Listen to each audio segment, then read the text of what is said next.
اور بربادی کی داستان چھپتی ہے، ٹی وی چینلوں پر روزانہ امت مسلمہ کے وقار کا مذاق اڑایا جاتا ہے۔ ان سارے حالات میں مسلم امہ جس تباہی کے دہانے پر پہنچ چکی ہے، کوئی کہتا ہے اس کی وجہ کچھ ہے، کوئی کہتا ہے کچھ ہے، غرض کے دانشور اپنی اپنی آرا پیش کرتے ہیں اور ہم روزانہ کم و بیش سنتے رہتے ہیں۔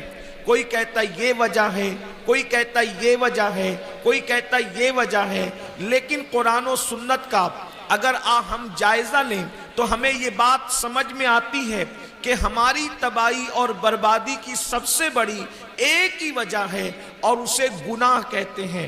اس لیے کہ جہاں گناہ ہے، کسی بہت بڑے مفکر نے کئی احادیث کا اتنے مجموعہ نچوڑ کر کے یہ بات کہی تھی کہ جہاں گناہ ہے وہاں فنا ہے۔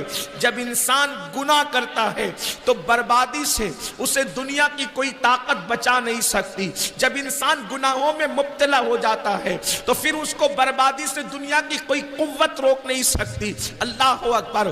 آپ دیکھیں پورے قرآن کو اٹھا کر کے آپ قرآن مقدس کا مطالعہ کریں تو آپ کو پتا چلے گا آسمان سے پتھروں کی بارش ہوئی تھی، گناہوں کی وجہ سے ہوئی تھی۔ ہواؤں کی آندھی چلی تھی، گناہوں کی وجہ سے چلی تھی۔ اللہ اکبر!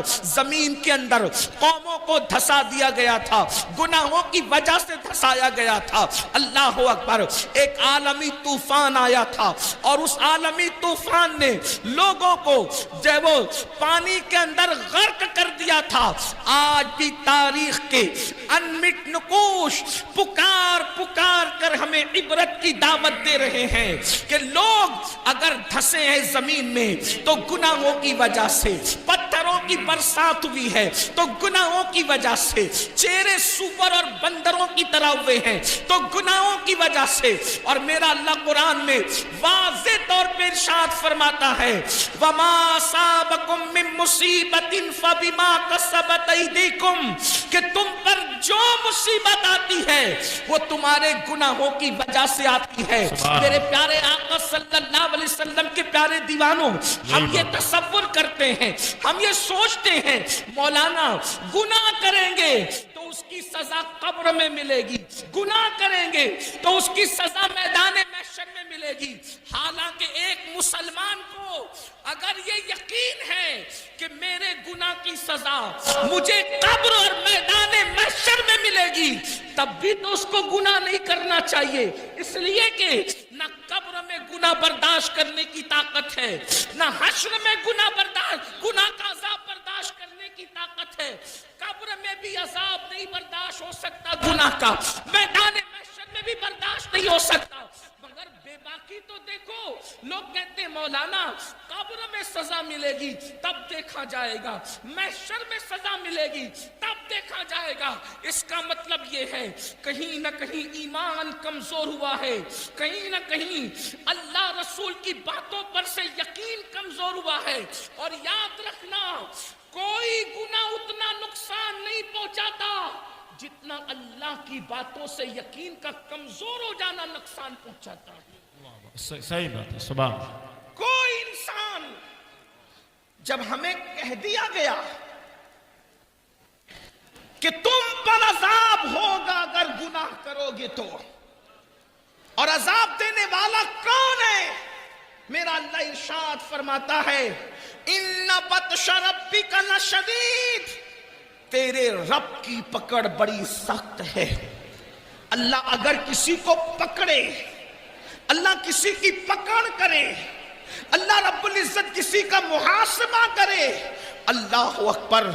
ذرا سوچو تو صحیح، اگر میرا اللہ ہمارے سر میں درد دے دے، صرف انسان کے سر میں درد ہو تو رات بھر وہ کروٹیں بدلتا ہے، اس کو نیند نہیں آتی۔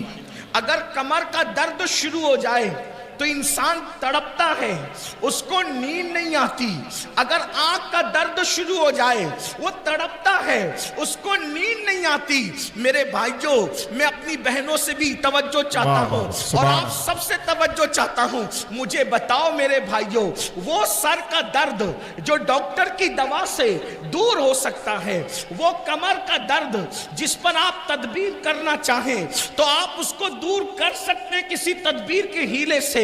اب آپ مجھے بتاؤ، جب سر کے درد پر اتنا تڑپتے ہو، جب کمر کے درد پر اتنا تڑپتے ہو، جب آنکھوں کی تکلیف پر اتنا تڑپتے ہو، تو اللہ اکبر، جب میرا اللہ قبر میں عذاب مسلط فرمائے گا، جب میرا اللہ میدان محشر میں عذاب مسلط فرمائے گا، اس وقت اپنا کیا بنے گا؟ اللہ اکبر۔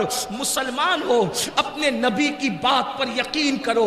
تو میں عرض یہ کر رہا تھا، اگر آخرت میں بھی عذاب کا تصور ہوتا تو بھی بہت بھیانک بات ہے، عذاب تو ہم برداشت ہی نہیں کر سکتے۔ مگر سن لو، انسان کے گناہوں کی سزا صرف اس کو آخرت میں نہیں ملتی، بلکہ انسان کے گناہوں کی سزا اس کو دنیا میں بھی ملتی ہے۔ انسان کے گناہوں کی سزا اس کو دنیا میں بھی آتی ہے۔